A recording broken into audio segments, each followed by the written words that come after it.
성경 말씀 신약성경 요한계시록 2장 18절에서 마지막 29절까지입니다. 신약성경 401쪽 요한계시록 2장 18절에서 25절까지 한 절씩 교독하겠습니다. 두아디라 교회 사자에게 편지하라. 그 눈이 불꽃 같고 그 발이 빛난 주석과 같은 하나님의 아들이 이르시되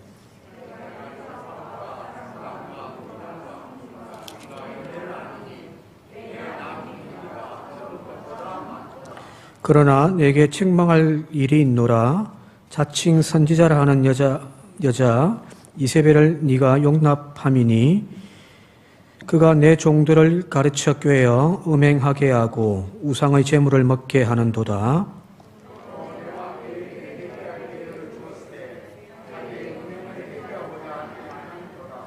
볼지어다 내가 그를 침상에 던질 터이요 또 그와 더불어 간음하는 자들도 만일 그의 행위를 회개하지 아니하면 큰 환난 가운데에 던지고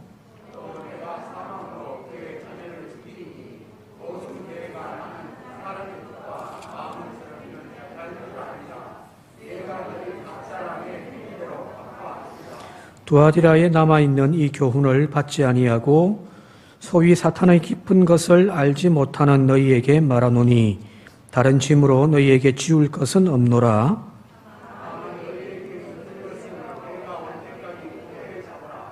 이기는 자와 끝까지 내 일을 지키는 그에게 만국을 다스리는 권세를 주리니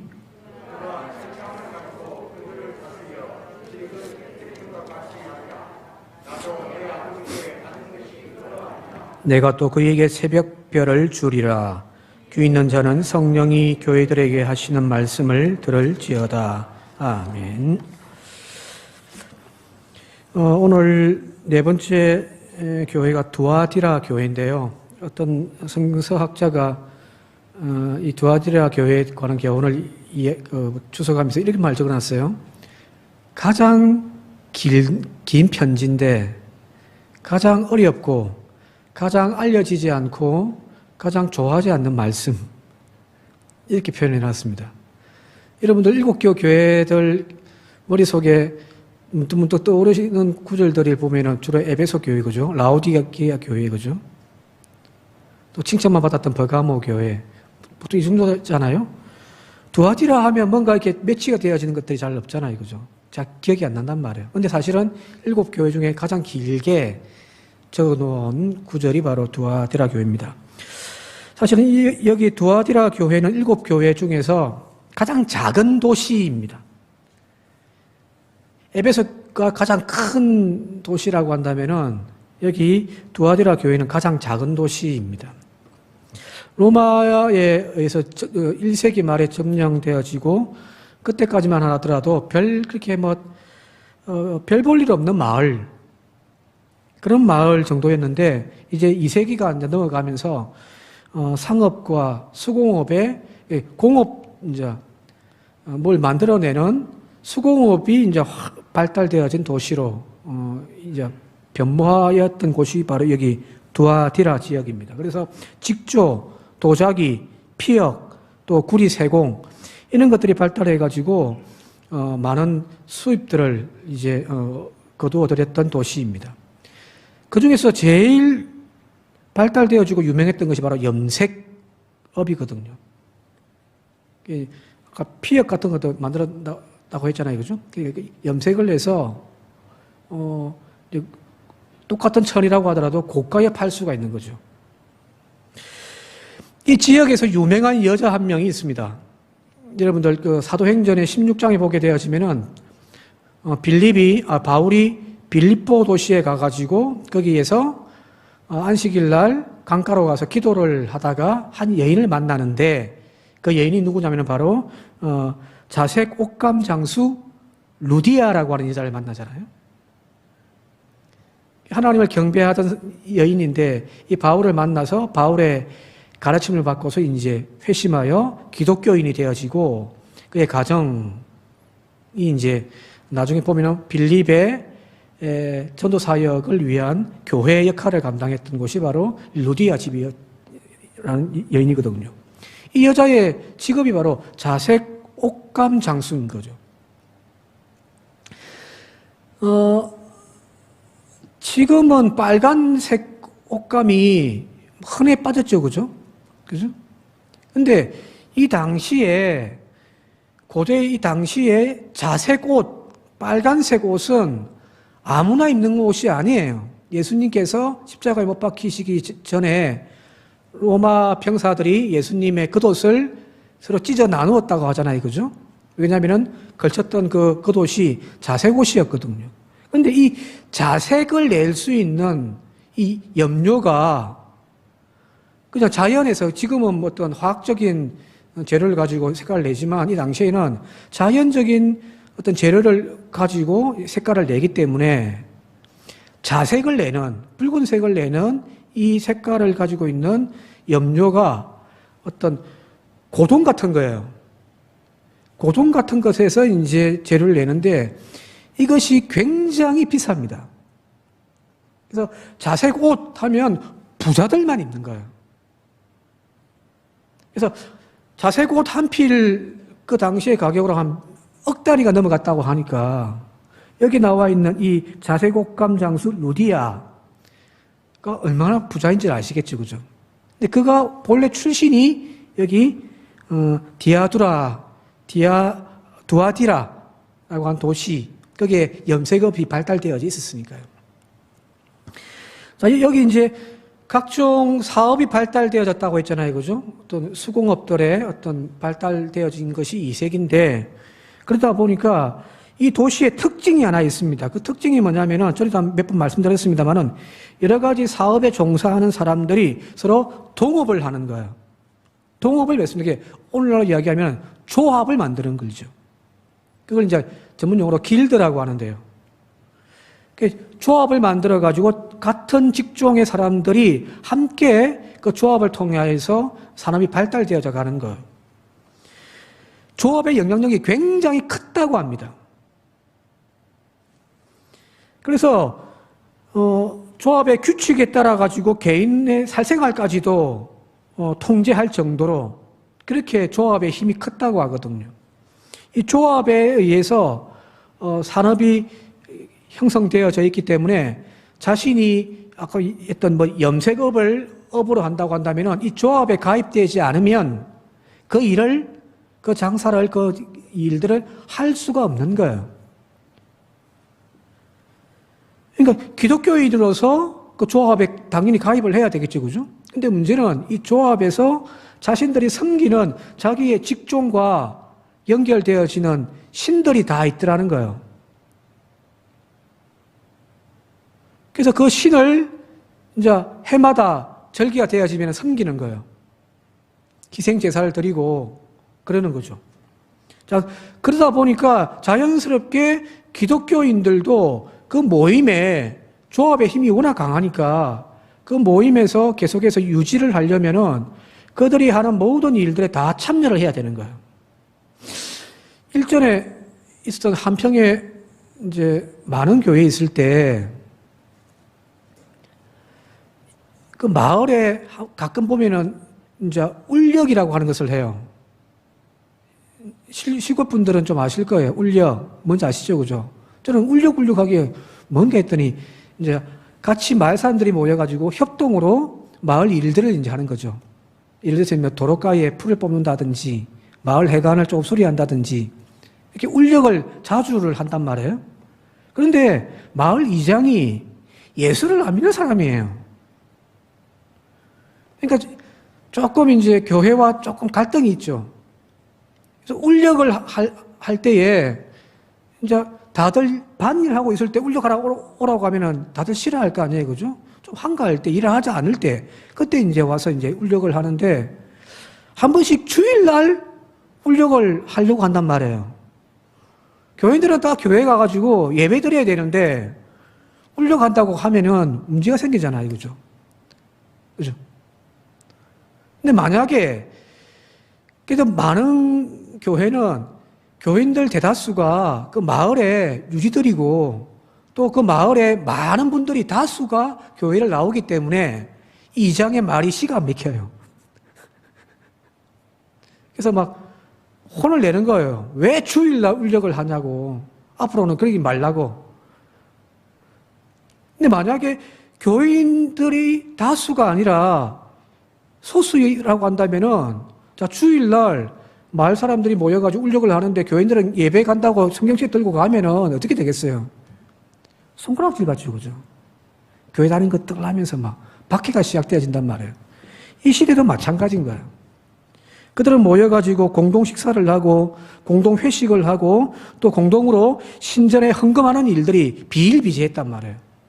자기의 신을 잘 감동시켜야 이 사업이 발달되어진다고 그들은 믿었기 때문에, 그러니까 조합이 종교와 연결되어져 있습니다. 우상숭배와요. 이건 나중에 다시 한번 또 이야기를 하도록 할게요. 자, 그런 도시가 바로 두아디라 도시입니다. 거기에 교회에 지금 편지를 보내는 거예요. 자, 여기 이제 19절에 주님께서 칭찬하시는 내용이 나오는데 19절 같이 한번 읽어보도록 하겠습니다. 시작. 내가 내 사업과 사랑과 믿음과 섬김과 인내를 아노니 내 나중 행위가 처음 것보다 많도다. 칭찬이죠. 그죠? 여기 사업이란 말을 행위라고 번역하셔도 돼요. 다른 성경에는 이 단어가 행위로도 번역되어 있으니까 뭐 사업을 크게 해가지고 막 부자다 그런 의미가 아니라 어떤 믿음의 행위를 잘 하더라는 거예요. 이 사업이란 단어와 뒤에 나와 있는 이제 4개의 이제 믿음의 항목들이 두 개씩 짝을 이룹니다. 보시면은 사랑과 믿음이 짝을 이루고요. 그 다음에 뒤에 나오는 섬김과 인내가 짝을 이루는 거예요. 자, 이게 뭐냐면 사랑과 믿음은 눈에 보여요, 안 보여요? 사랑이 눈에 보입니까? 눈에 안 보이니까 맨날 여자들이 남자에게 당신 내 사랑해 물어보잖아요, 그죠? 그죠? 제발 사랑이 눈에 좀 보였으면 좋겠어요. 이렇게 하트 뿅뿅 그냥 보여주고 하면 되잖아요, 그죠? 이걸 꼭 설명을 해줘야 된단 말이에요. 믿음도 눈에 안 보이잖아요, 그죠? 그래서 누가 믿음이 좋은지를 알 수가 없잖아요. 사랑과 믿음은 신앙의 기본인 거죠, 그죠? 밑바탕이에요. 이론적인 거죠, 그죠? 그런데 뒤에 나오는 섬김과 인내는요, 눈에 보이죠? 누가 교회 잘 섬기는지 눈에 다 보여요. 청소할 때 나오는 사람, 안 나오는 사람, 눈에 보이잖아요, 그죠? 청소를 해도, 뭐, 10원짜리 하면서 막 청소하는 사람과 찬송 부르면서 기쁨으로 하는 그런 헌신들, 눈에 보이잖아요, 그죠? 그죠? 인내도 마찬가지란 말이에요. 무슨 말이냐면, 사랑과 믿음은 신앙의, 하나의 가치관이죠, 그죠? 원리란 말, 원리. 근데 그 원리가 뒤에 보니까 섬김과 인내라고 하는 열매로 맺어졌다라는 이야기예요. 신앙이란 바로 이런 것이 아닌가 싶습니다. 믿음은 행위로 나와야죠. 그죠? 그리고 사랑은요, 섬김의 열매를 맺어야 된다는 거예요. 두아디라 교회에 주님이 칭찬하시는 것은 바로 이거예요. 이름만 있는 그리스도인이 아니라 자기들이 믿고 있는, 자기들이 사랑하고 있는 그에 대한 열매가 맺어졌던 교회, 그런 믿음이었다라는 겁니다. 그래서 뒤에 보니까 내 나중 행위가 처음 것보다 많더라, 이 표현이 이거죠. 처음 것이라고 하는 것도 예수를 처음 믿었던 그 순간보다 점점 시간이 갈수록 너의 믿음이 더 자랐다라고 하는 표현도 되어질 겁니다. 그죠? 그냥 아무것도 모르고 교회 나와서 예수 믿는다라고 하는 그 신앙 고백이 그냥 그대로 있는 것이 아니라 많은 열매를 맺는 거죠. 한 알의 밀알이 땅에 떨어져 그것이 죽어서 자라 많은 열매를 맺는 거예요. 오늘 우리의 신앙이 바로 이런 자라나는 신앙, 살아있는 믿음들이 되어질 수 있길 바랍니다. 그냥 교회 나오고 예수 믿는다고 고백하지만 그 믿음이 아무런 역사가 일어나지 않는 그냥 잠자는 믿음이나 죽은 믿음이 아니라 살아있는 믿음이 되어져야 되는 거죠. 그죠? 경건의 모양은 있지만 경건의 능력이 없는 그런 신앙이 되어져서는 안 된다는 거잖아요. 근데 여기 보니까 오늘 이 두아디라 교회는 경건의 모양이 아니라 경건의 능력을 가지고 있는 교회더라는 겁니다. 오늘 우리의 믿음이 바로 이런 믿음이 되어질 수 있길 바랍니다. 베드로전서 2장 1절 2절 같이 한번 읽어볼게요. 베드로전서 2장 1절 2절 시작. 그러므로 모든 악독과 모든 기만과 외식과 시기와 모든 비방하는 말을 버리고 갓난 아기들 같이 순전하고 신령한 젖을 사모하라. 이는 그로 말미암아 너희로 구원에 이르도록 자라게 하려 함이니라. 점점 성장하는 믿음. 집사 때보다 권사 때의 믿음과 섬김이 더 깊어져야 되는 거예요. 집사 때 섬기던 그 섬김보다 장로가 되어지면 더 믿음이 깊어져야 되는 거예요. 이제 공동의회 해가지고 권사 뽑고 장로 뽑을 때 그때는 열심히 진짜 막 기도하고 막 모든 모임 다 참석하다가 탁 안수받고 난 이후부터는 막 싹 사라져버리는, 그래서는 안 될 거 아니에요, 이거죠. 바라기는 점점 자라가는 우리 교회, 저와 여러분들의 믿음이 되어질 수 있기를 바랍니다. 20절을 같이 한번 다시 읽어볼게요. 20절입니다. 이제 책망에 대한 이야기예요. 시작. 그러나 네게 책망할 일이 있노라. 자칭 선지자라 하는 여자 이세벨을 네가 용납함이니 그가 내 종들을 가르쳐 꾀어 음행하게 하고 우상의 제물을 먹게 하는도다. 이제 책망에 대한 이야기가 이제 이세벨의 꾀임에 빠졌다는 거예요. 자, 이 이세벨은 성서학자들이 실존하는 한 개인일까 아닐까를 갖고 고민을 해요. 뭐 자료가 없으니까. 그런데 대충 내용을 따져볼 때에 어떤 실존하는 개인이기보다는 구약 성경에 나와 있는 그 음녀 이세벨, 아합의 왕비였던 그 이세벨에 대한 이야기, 그의 어떤 행동들을 그대로 교회가 하고 있더라는, 그렇게 해석을 하는 거예요. 여러분 잘 아시듯이 이세벨은 원래 저 시돈 지역에 살던 왕의 딸인데 정략 결혼에 의해 가지고 아합 왕과 결혼을 하게 되어졌습니다. 시집을 와가지고 이제 하는데 이 여자가 보통 여자가 아니에요. 요즘에 TV 보니까 뭐 뉴스에 이런 여자 한 명 또 있더만요.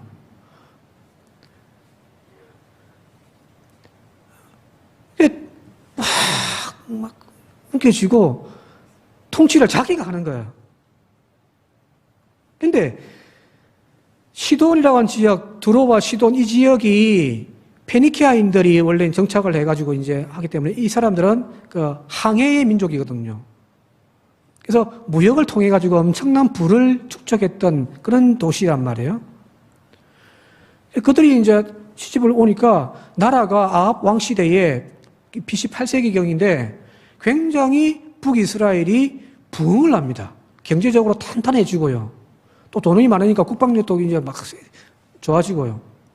아합 왕 때 영적으로는 가장 타락한 시기지만은 경제적으로나 국력으로 따지면은 가장 부유했던 시기가 바로 북이스라엘의 이 8세기, BC 8세기 아합 왕 때란 말이에요.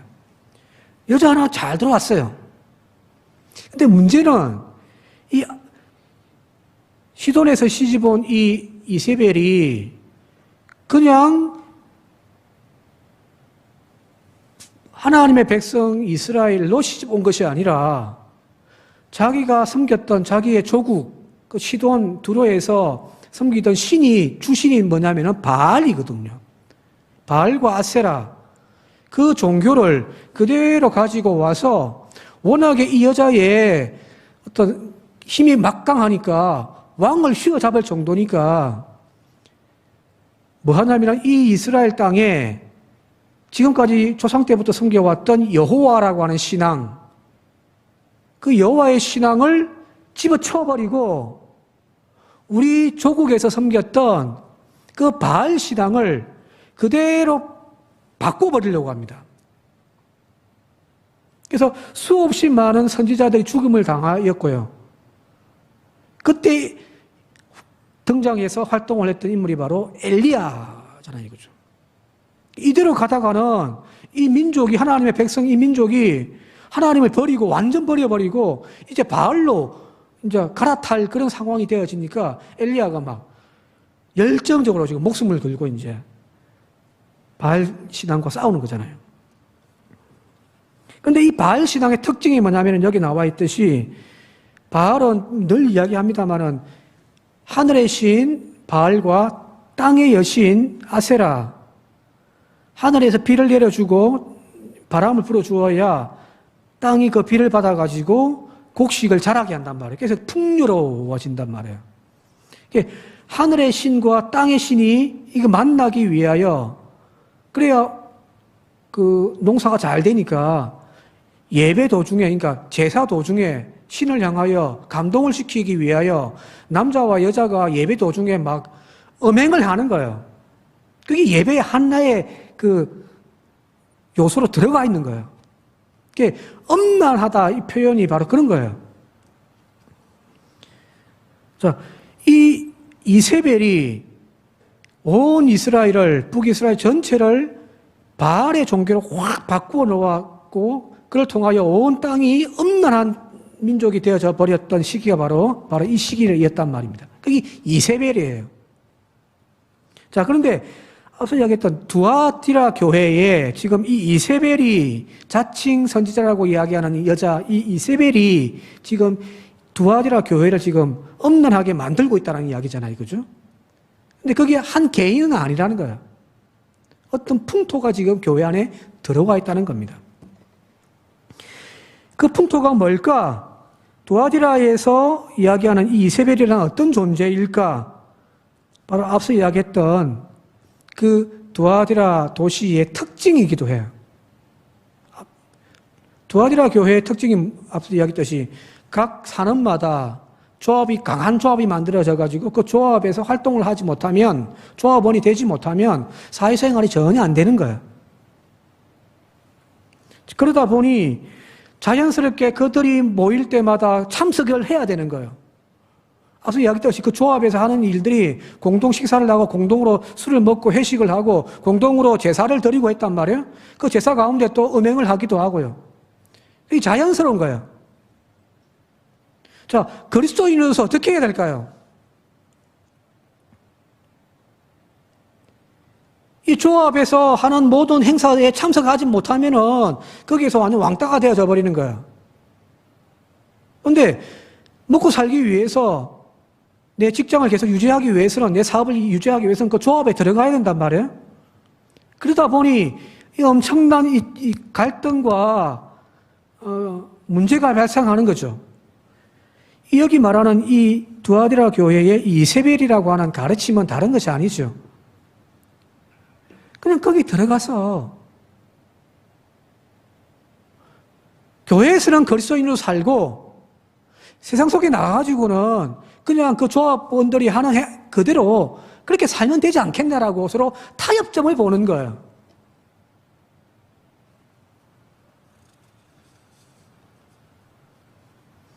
그들이 하던 그 모든 활동들에 동참하고 그들이 하던 제사에 가담해서 우상의 제물을 먹고 그 가운데 또 예배 도중에 행하여지는 음행한 그런 일들을 그리스도인들도 그냥 아무렇지도 않게 그냥 행하여 가더란 거거든요. 다 그런 것은 아니지만. 조합에 가담하지 않으면 비즈니스, 사업이나 노동이나 그런 것들이 다 빼앗겨 버릴 수밖에 없으니 어떤 적당한 선에서 타협을 보는 것, 그것이 바로 이 두아디라 교회의 현실이었다는 겁니다. 그게 이세벨의 가르침이라는 거예요. 자, 오늘날로 이야기한다고 한다면 이 두아디라 교회의 교훈은 이 땅에서 지금 직장을 다니고 산업에 활동을 하고 있는 이들에게 가장 유용한 말씀이 아닐까 싶습니다. 저같이 교회만 앉아있는 사람들, 이제 은퇴해가지고 놀러 다니시고 집에서 그냥 소일거리 하시는 분들은 별로 의미가 없을 거예요. 일주일 나의 삶의 자리가 가정이 아니라 일터, 직장에 나가서 그 직장의 문화 속에서 실험해야 될 사람들, 그 사람들에게 사실은 던져주는 말씀이기도 하단 말이에요. 교회에서는 그리스도인인데 세상 속에 나가면은 직장의 문화 속에서 우리가 그리스도인으로서 어떻게 살 건가에 대한 고민을 하잖아요. 그죠? 오늘날 현대 구조 속에서, 경제의 구조 속에서, 그리고 기업의 문화 속에서 그리스도인으로서 정체성을 유지하면서 산다고 하는 것이 얼마나 어렵습니까? 저는 잘 몰라요. 그러나 직장 다니시는 분들은 아마 잘 아실 거예요. 가장 크게 문제되는 것이 주일 성수일 수도 있고요, 그죠? 직장 동료들과 심심하면 회식을 하는데 그 회식이라는 것이 밥만 먹는 게 아니라 술 먹고 유흥하는 것이 거기 직장 생활의 어떤 회식 자리 아닌가요? 그리스도인에서 여기 가서 같이 앉아가지고 어떻게 해야 될까? 또 남자들 같은 경우는 접대 문화가 판을 치고 있는 그 직장 생활에 상납 같은 경우도 그리스도인으로서 어떻게 해야 돼요?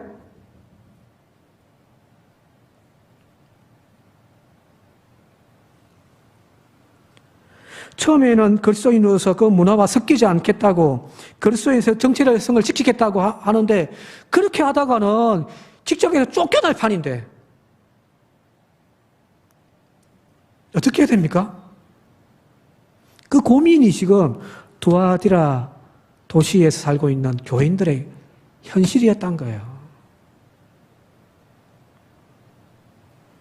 먹고 살기 위해서는 그 조합에 가입해야 되는데 거기에 가입하면 그 모임 다 참석해야 되고 또 그 모임을 하다 보면은 술 부어라 마셔라 하고 또 절기가 되어지면은 우상에게 제물을 바치고 또 예배도 드리면서 음행을 해야 되는데 그리스도인으로서 어떻게 해야 되냔 말이에요.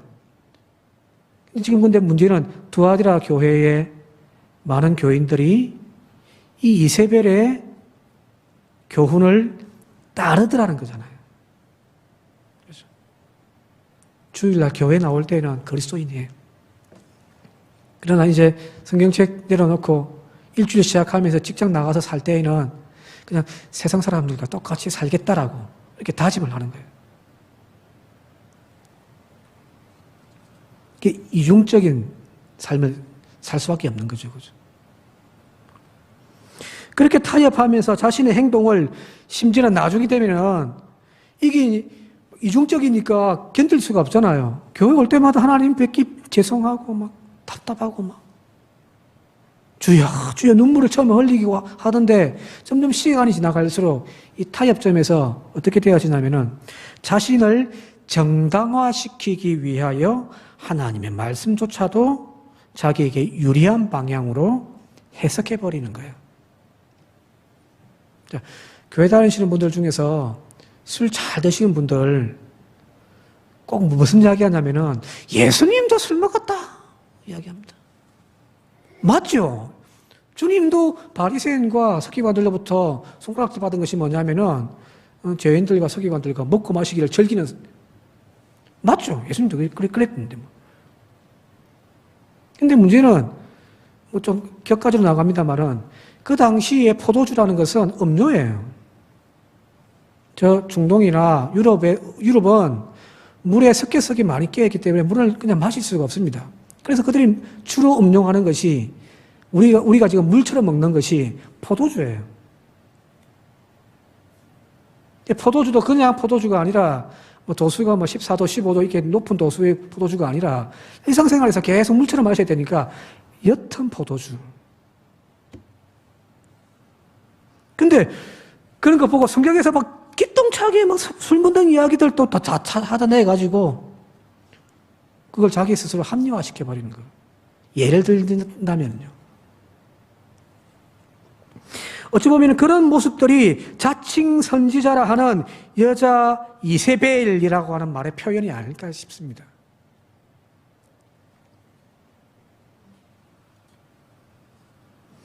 이런 두아디라 교회를 향하여서 지금 말씀하시는 예수님, 그 예수님의 특징이 지금 18절에 나와 있는데 같이 한번 읽어볼게요.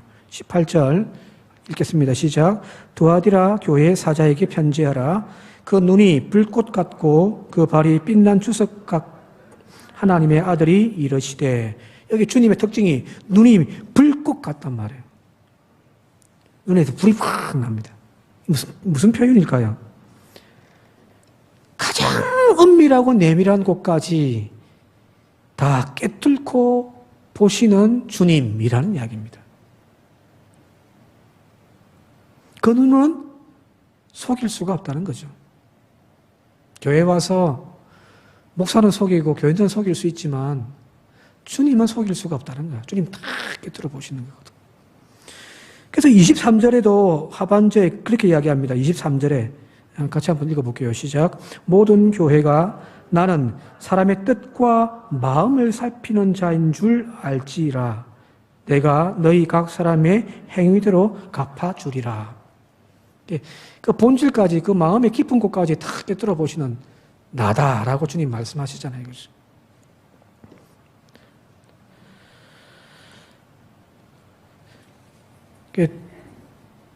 두아디라 교회가 어찌 보면 지금 오늘날 직장 생활을 하고 있는 분들에게 던져주는 하나의 교훈이가 아닌가 싶습니다.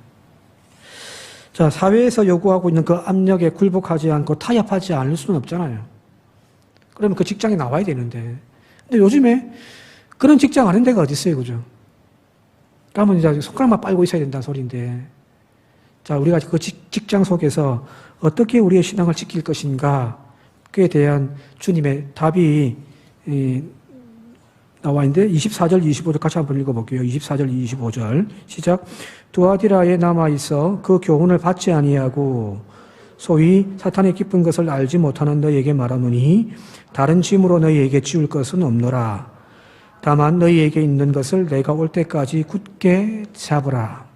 무슨 말이냐면 두아디라 교회에 그 교훈을 받지 않고 따르지 않는 몇몇 남아있는 교인들이 있더라는 거예요. 그런데 그 교인들은 보니까 소위 사탄의 깊은 것을 알지 못하는 너희라는 특징이 있더라는 거예요. 무슨 말이냐면 좀 어려운데 여기서 말하는 소위라고 하는 단어는 그들이 말한 바 사탄의 깊은 것을 알아야 된다라는 거예요. 잘못되어진 것들을 지금 교회에 막 접목시키고 있는 사람들의 주장이 뭐냐면은 사탄의 깊은 것을 알아야만 된다는 건데 이게 좀 어렵습니다만은 이 당시에 이단 사상이 로마 제국에 확 퍼졌단 말이에요. 그게 영지주의인데 그 영지주의 핵심은 영혼은 선한 거고 육체는 악한 거라는 거예요. 육체는 영을 어떻게 이길 수가 없습니다. 그런데 이들의 가르침에 사탄의 깊은 것을 알아야 된다라고 이야기를 하면서 뭐라고 이야기를 하냐면은 이렇게 이야기를 해요. 사탄의 소굴에 들어가야 사탄의 힘의 한계를 알게 되고 그 작전을 세워 싸워서 우리가 승리할 수 있다라는 거예요. 호랑이를 잡으려면 호랑이 굴에 들어가야 된다는 거예요. 쉽게 이야기하면은 속담에.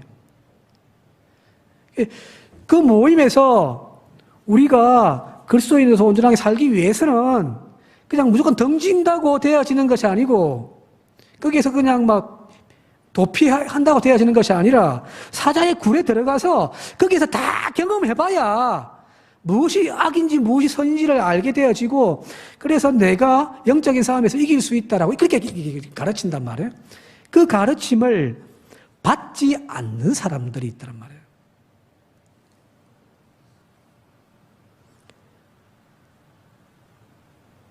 세상 속에서 적극 들어가서 그들의 문화를 접해야 한다. 오늘날 대부분의 설교도 그렇게 우리가 하잖아요. 그죠? 직장 생활 우리가 정말 잘하기 위해서는 무조건 회피한다고 되어지는 것이 아니라 그들과 어울려서 뭐 그냥 술 안 먹더라도 그냥 콜라라도 마셔라. 우리 그렇게 이야기를 한단 말이에요. 그죠? 세상과 함께 살아야 하니 그들과 적당하게 타협할 줄도 알아야 한다. 마음을 거기에 바치는 것이 아니라 그냥 우리 몸만 그게 그냥 두면 되지 않느냐. 우리가 그렇게 이야기를 한단 말이에요. 근데 그런 가르침조차도 따르지 않는, 정말 그리스도인으로서 자기의 믿음의 기본을 지키려고 몸부림치는 그들에게 내가 더 이상 너희들에게 줄 짐은 없다는 겁니다. 그래서 하는 말이 다만 너희에게 있는 그것을 내가 올 때까지 굳게 잡고 있으라 하는 겁니다. 어찌 보면 지금 이 말씀은 현대를 살아가고 있는 우리들에게는 안 맞을 수도 있어요. 워낙에 우리의 삶이 세상 속에 깊숙이 들어가 있다 보니까 어떻게 해야 되는지 모르는 거예요. 사실은 이 말씀대로 한다고 한다면 오늘 우리는 정말 여기에 나와 있는 주님의 칭찬받는 사람들이 아니라 여기 회개해야 될 대상들인 거예요. 참 이 말씀은 어렵습니다. 처음에 이야기했잖아요. 길기도 하고 잘 알려지지도 않았지만 또 어려운 말씀이다 하는 거예요. 그 어려운 말씀이 이것 때문에 어려운 거예요.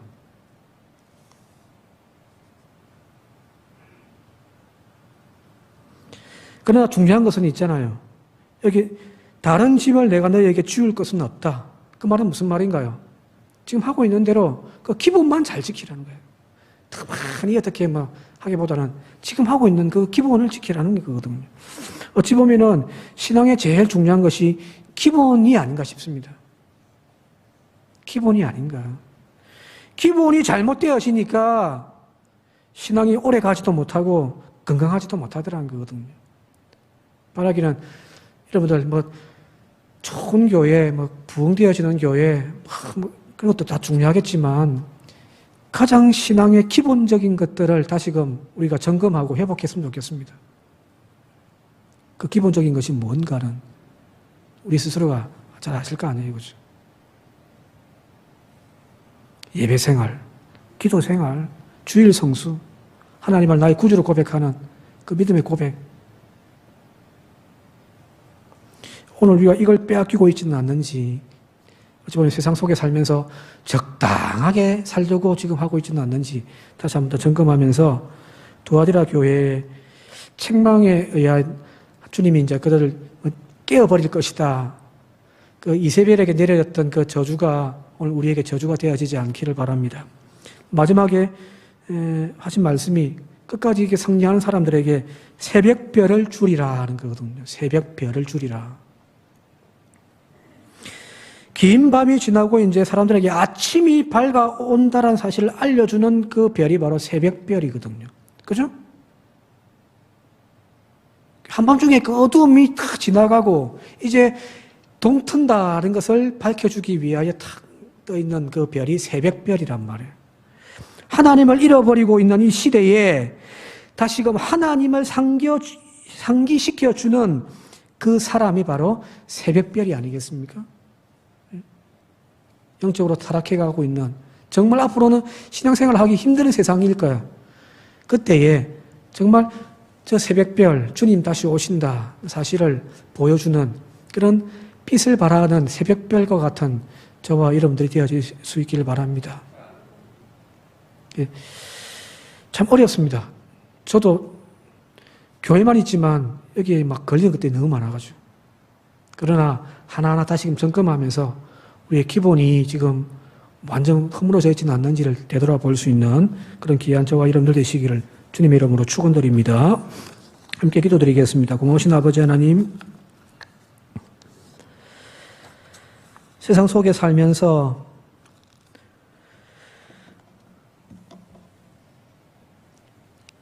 하나님의 자녀의 삶을 빼앗겨 버리지는 않았는지 적당하게 타협하고 주일날에는 교회 나오고 주중에는 세상 속에서 세상 사람들처럼 살고 있지는 않는지 다시 우리의 믿음을 점검하는 이 시간이 되게 하시고 이 영적으로 어두운 이 시대에 예수 그리스도의 빛을 바라는 그 새벽별과 같은 저희들의 믿음이 회복되게 하여 주옵소서. 예수님의 이름으로 기도드리옵나이다. 아멘. 다음 함께 찬송가 342장입니다.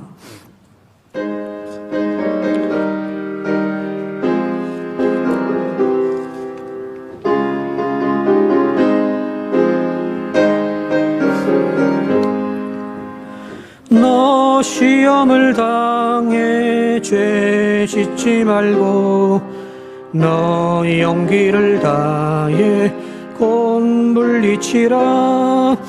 너 시험을 이겨 새 힘을 얻고 주 예수를 믿어 늘 승리하라. 우리 구주의 힘과 그의 위로를 빌라. 주님 내 편에 서서 항상 도우시리. 내 친구를 삼가 잘 선택하고 너 언행을 삼가 늘 조심하라. 너 열심을 다해 늘 충성하고 온 정성을 다해 주 봉사하라. 우리 구주의 힘과 그의 위로를 빌라. 주님 내 편에 서서 항상 도우시리. 잘 이기는 자는 상 받으리니 너 낙심치 말고 늘 전진하라. 내 구세주 예수 힘 주시리니 주 예수를 믿어 늘 승리하라. 우리 구주의 힘과 그의 위로를 빌라. 주님 내 편에 서서 항상 도우시리. 아멘. 기도드리겠습니다. 하나님의 말씀을 받고 우리의 믿음의 도전을 받고 다시금 그 뜻을 세우고 세상 속에 나갈 때 주여 그 뜻이 꺾이지 아니하도록 성령님이여 우리에게 힘을 주시고 능력이 되어 주옵소서. 한 주간도 영적인 전쟁에서 승리케 하시고 기쁨으로 찬송하며 나오는 모든 믿음의 권속들 되어지도록 주여 동행하여 주옵소서. 성부와 성자와 성령님의 이름으로 간절히 축원드리옵나이다. 아멘.